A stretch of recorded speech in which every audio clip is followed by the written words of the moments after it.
ibu yang dimuliakan oleh Allah Subhanahu wa taala, tugas kita bukanlah untuk menghitung-hitung nikmat yang telah Allah berikan kepada masing-masing diri kita, tetapi tugas kita bagaimana kita mensyukuri nikmat yang telah Allah berikan kepada masing-masing diri kita.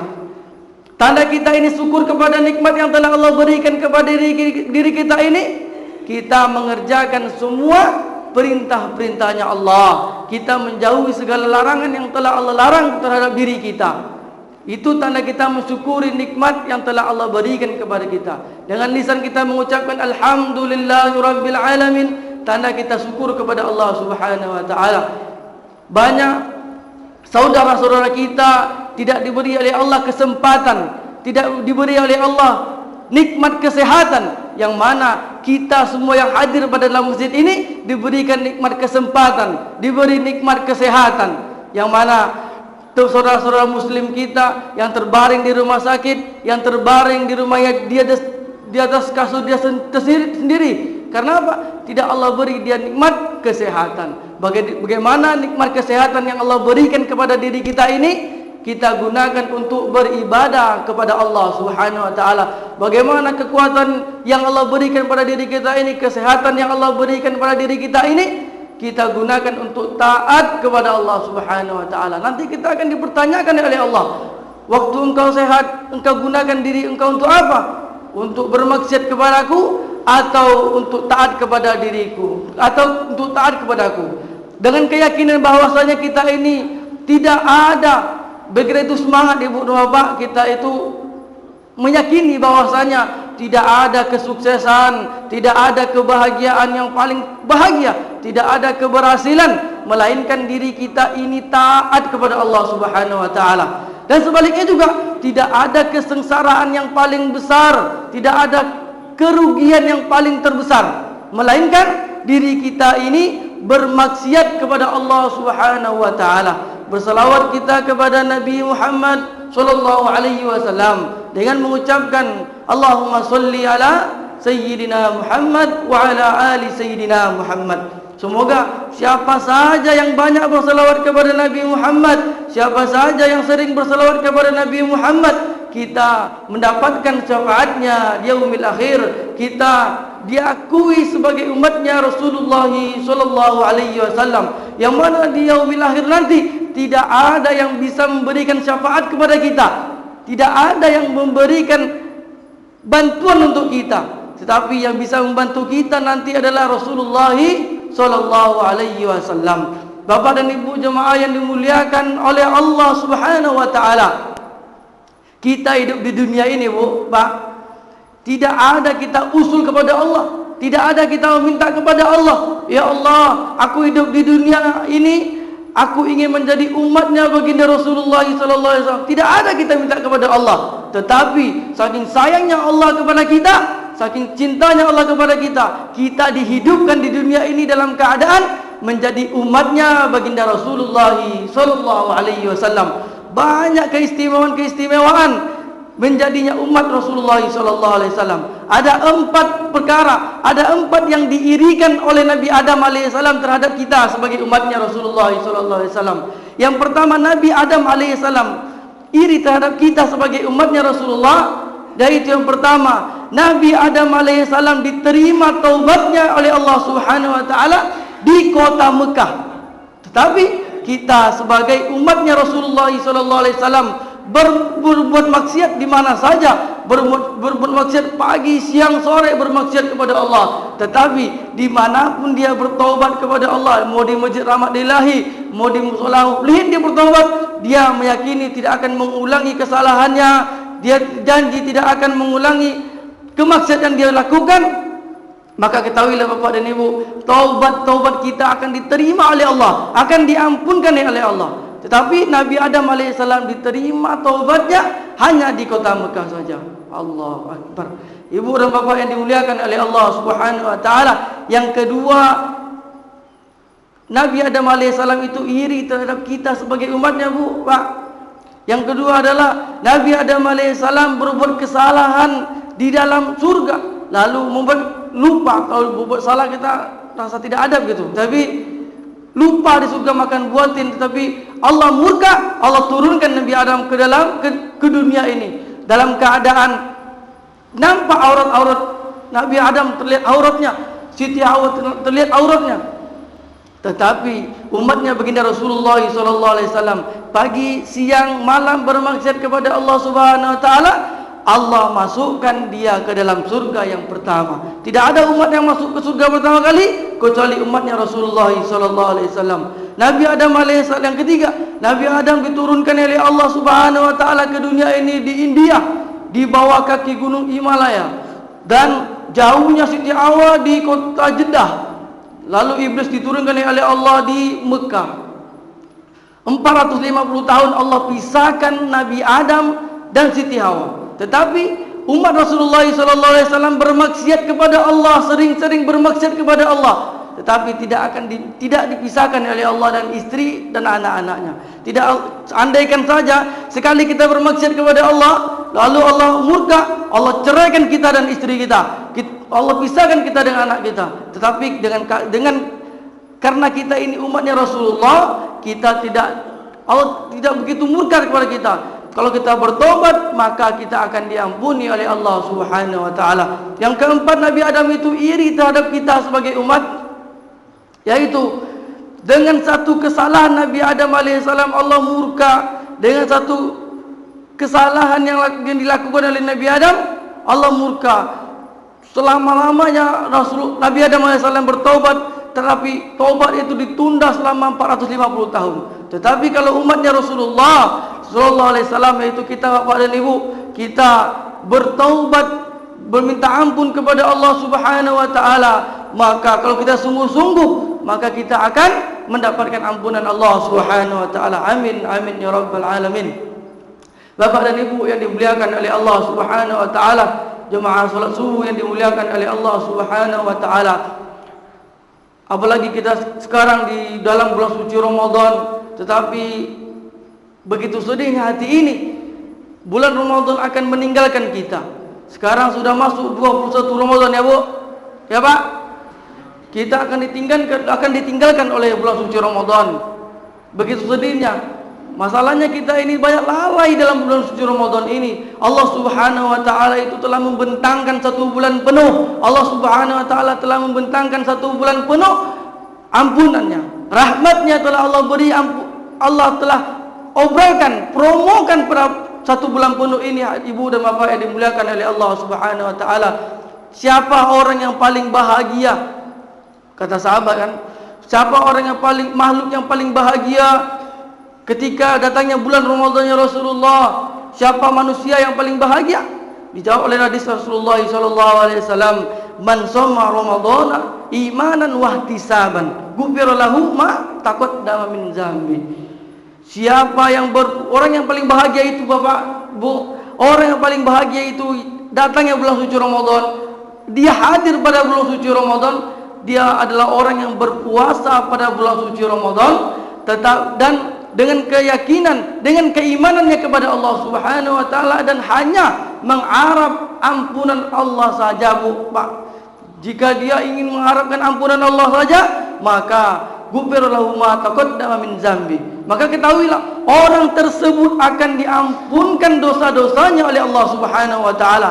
Ada 2 pendapat yang saya tahu. Dihapuskan oleh Allah dosanya, dosa yang akan datang akan dihapuskan oleh Allah, dosa yang telah berlalu akan dihapuskan oleh Allah. Ada juga yang pendapat yang kedua, selama dia pernah berbuat dosa di dunia, selama dia pernah hidup di dunia ini, dia akan dihapuskan oleh Allah Subhanahu Wa Taala. Kalau dia berpuasa dengan keimanan, dengan hanya mengharap ampunan Allah Subhanahu Wa Taala. Bagaimana kita ini bulan puasa ini kita tingkatkan amal kebaikan kita, Bu, Pak. Bagaimana kita semangat dalam bulan suci Ramadan ini. Bagaimana apalagi ini sudah 10 terakhir bulan suci Ramadan. Kita seharusnya banyak bermunajat kepada Allah, memohon ampun kepada Allah. Bagaimana bulan Ramadan ini adalah bulan yang terbaik bagi kita. Bagaimana bulan Ramadan ini bulan ampunan bagi kita, bulan rahmat bagi kita, bulan kasih sayangnya Allah terhadap diri kita. Ibu dan bapak yang dimuliakan oleh Allah Subhanahu Wa Taala, maka bagaimana kita ini fastabiqul khairat, berlomba-lomba kita dalam kebaikan, maupun di dalam suci Ramadan dan di luar bulan suci Ramadan. Kita ini berlomba-lomba dalam kebaikan, menjaga solat 5 waktu kita. Jangan pernah kita tinggalkan solat 5 waktu kita, Bu, Pak. Sekalipun kita meninggalkan solat 5 waktu, kita 1000 kali pun kita mengerjakan solat tidak akan bisa menggantikan satu yang kita tinggalkan itu, Bu, Pak. Jadi bagaimana kita ini menjaga solat 5 waktu kita? Janji Allah, barang siapa yang menjaga solat 5 waktu, maka akan diberkahi rezekinya, maka dia akan melewati sirat secepat kilat, maka dia akan dijauhkan dari azab kubur. Yang keempat, dia akan masuk surga tanpa hisab. Maka bagaimana kita itu bisa menjaga solat 5 waktu kita, Bapak dan Ibu yang dimuliakan oleh Allah Subhanahu wa taala? Bagaimana kita berlomba-lomba dalam kebaikan pada bulan suci Ramadan ini, Pak, Bu?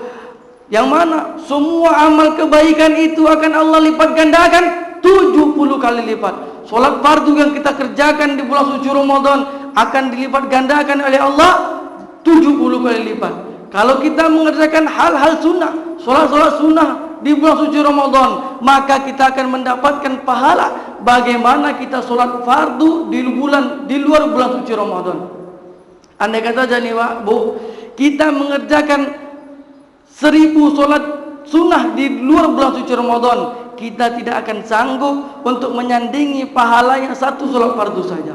Tadi kalau kita solat sunnah 1 kali di bulan suci Ramadan, maka kita akan mendapatkan bagaimana pahalanya 1 solat fardu di luar bulan suci Ramadan. Barang siapa yang berada dalam masjid dari subuh sampai zuhur, asar, maghrib, isya sampai lagi subuh, ketahuilah, Pak, orang tersebut terkunci dalam masjid. Maka tolonglah keluarkan dia. Dia terkunci dalam masjid. Bagaimana dia itu mau keluar dalam masjid tidak bisa, karena dia terkunci dalam masjid. Bapak dan Ibu yang dimuliakan oleh Allah Subhanahu wa taala, bagaimana kita mendapatkan malam Lailatul Qadar? Bagaimana kita, apa sih yang kita sia-siakan 10 Ramadan terakhir ini? Yang mana ada yang bertanya kepada kita, misalnya, Bu, Pak, apa sih bedanya 20 malam yang di belakang daripada 10 malam terakhir ini? Bilang, ya kan? Misalnya dia berkata kepada kita, maka kita jawab, di 10 semuanya itu tidak ada bedanya. 1 bulan penuh itulah ampunan Allah, adalah kasih sayangnya Allah, ada terbebasnya kita dari neraka. Tetapi bedanya 10 malam terakhir ini, yaitu membedakannya itu Rasulullah SAW. Rasulullah SAW itu meningkatkan kuantitas, bukan kualitas. Kalau kualitas Rasulullah itu sudah sangat luar biasa, kualitas ibadahnya. Tetapi kuantitas Rasulullah SAW itu meningkatkan kuantitasnya itu di 10 akhir Ramadan. Karena apa? Karena banyak kesibukan-kesibukan yang kita lakukan pada 10 akhir bulan Ramadan. Buat kue lebaran lah, pergi beli baju lah, pergi ke sana mudik lah. Maka semua itu mengganggu amal-amal kebaikan kita di 10 akhir Ramadan ini. Makanya, Bu, Pak, Rasulullah SAW itu meningkatkan kuantitas ibadahnya. Agar apa? Agar kita tidak lalai dalam ibadah. Tapi lihat sekarang, sholat tarawih sudah mulai maju sekarang. Makin lama, makin berjalan bulan puasa, makin maju pula softnya. Jadi bagaimana kita itu semangat, makin habis bulan suci Ramadan ini, kita makin semangat untuk ibadah kepada Allah SWT. Dan finishnya nanti Idul Fitri. Habis kita Idul Fitri itu, maka kita mengaktivitaskan sholat kita pribadi kita sendiri. Apa kita ini berhasil dalam bulan puasa kita? Maka apakah kita berhasil dalam bulan suci Ramadan apa tidak? Maka kalau kita taat kepada Allah, mendapat titel di sisi Allah, mendapat jabatan di sisi Allah, itu la'allakum tattaqun. Jika kita mendapatkan titel di hadapan Allah, maka kita di luar bulan suci Ramadan kita akan taat juga kepada Allah. Tetapi nanti kita lihat, nanti di habis Idul Fitri, jika saudara-saudara kita yang kita jumpai waktu sholat tarawih, waktu sholat isya, waktu sholat subuh, ada enggak habis sholat bulan suci Ramadan ini dia ke masjid? Jika ada, maka insya Allah dia adalah orang yang berhasil pada bulan suci Ramadannya. Ibu dan bapak yang dimuliakan oleh Allah Subhanahu wa taala, kita duduk sini di majelis ini untuk menunggu sholat Isra. Yang mana sholat Isra ini pahalanya sebagaimana kita haji dan umroh. Jadi bagaimana kita duduk, selama kita duduk di majelis ini, malaikat meminta ampun kepada Allah, malaikat beristighfar untuk kita yang duduk di majelis ini, yang mana malaikat itu rela sayap-sayapnya dibentangkan sayap malaikat itu untuk dipijak-pijak oleh ibu dan bapa dari rumah untuk menuju masjid, solat subuh berjamaah dan duduk di majelis-majelis ilmu. Maka pahalanya begitu besar. Sebelum ibu bapa ini bangkit dari tempat duduknya, maka dosa-dosanya akan dihapuskan oleh Allah Subhanahu wa taala. Jadi bagaimana kita ini senantiasa betah untuk duduk di majelis ilmu. Jangan kalau ada habis solat subuh kajian atau habis zuhur ada kajian, maka kita tenangkan hati kita, kita tentramkan hati kita di dalam masjid sambil berzikir, sambil mengingat Allah, sambil bermunajat kepada Allah, minta ampun kepada Allah, beristighfar kepada Allah. Agar apa? Agar kita mendapatkan titel di hadapan Allah, Bu. Pak, mendapat titel la'allakum tattaqun. Karena kita ini orang yang banyak dosa, Bu. Pak, kita ini tidak ada orang yang tidak ada dosa di dunia ini. Maka kita itu senantiasa satu hari Rasulullah itu dimanapun Rasulullah duduk, maka Rasulullah itu beristighfar sedikit-sedikit ya 70 kali.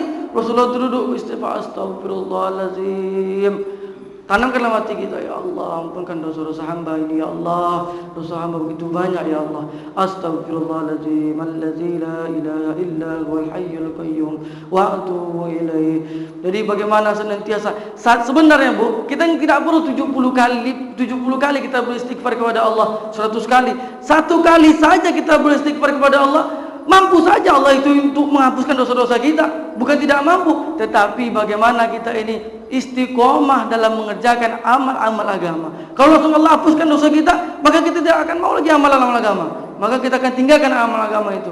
Jangan sampai kita ini menjadi orang yang meninggalkan perkara-perkara agama. Perkara agama ini, Bapak Ibu, perkara yang mulia, perkara yang agung di sisi Allah. Tidak ada perkara agama ini perkara jikalau sesuatu benda atau sesuatu orang, jikalau diri dia itu ada perkara agama dalam dirinya, maka ketahuilah dia akan dimuliakan oleh Allah. Contohnya, kita masuk masjid karena di masjid ini ada perkara agama. Kita masuk masjid harus kita bersuci dulu, kita harus ambil wudhu dulu, masuk dengan kaki kanan, tidak boleh pakai sendal, tidak boleh pakai sepatu. Karena apa? Dalam masjid ini ada perkara-perkara agama. Tetapi coba kita masuk ke dalam kerajaan, tidak perlu kita masuk pakai wudhu, tidak perlu kita masuk buka sepatu. Karpet di istana-istana yang merah-merah itu, yang mewah-mewah itu, tidak ada perkara agama dalamnya, maka Allah hinakan dia. Kita masuk ke dalam istana pakai sepatu, tidak harus kita buka sendal, karena tidak ada perkara agama. Karena masjid ini ada perkara agama dalamnya, maka kita dimuliakan oleh Allah. Jadi apa saja diri kita yang ada perkara agama dalam diri kita, maka insya Allah Allah memastikan memuliakan kita. Apa contohnya lagi? Contohnya Al-Quran. Karena Al-Quran itulah perkara agama. Jikalau dia jatuh, jikalau dia berserakan, maka kita akan buru-buru untuk mengambil Al-Quran. Karena apa? Karena dalam Al-Quran itu adalah perkara agama.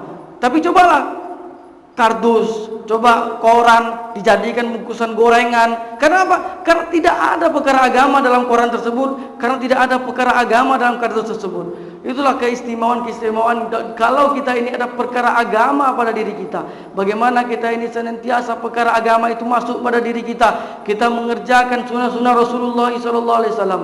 Kalau kita menghidupkan sunnah Rasulullah SAW, Rasulullah itu bangga terhadap kita, senang melihat kita. Jikalau kita itu menghidupkan sunnah ini kala rusaknya umat. Sekarang kan menghidupkan sunnah Rasulullah itu kan sangat aneh. Orang pakai jubah, pakai sorban itu aneh rasanya dilihat zaman sekarang. Tapi karena itu adalah pakaian sunnah Rasulullah SAW, maka kita jangan malu dengan pakaian kita. Pakai sarung, laki-laki pakai sarung, pakai jubah, jangan kita malu dengan pakaian kita. Karena pakaian itu adalah pakaian legend, pakaian zaman dahulu. Makin lama itu makin luar biasa, sunnah-sunnah itu makin mulia dia. Tapi pakaian sekarang banyak yang aneh-aneh selain sunnah Rasulullah SAW. Ibu dan bapak yang dimuliakan oleh Allah Subhanahu wa taala, mungkin itu yang dapat saya sampaikan. Saya ini orang yang tidak pantas ngomong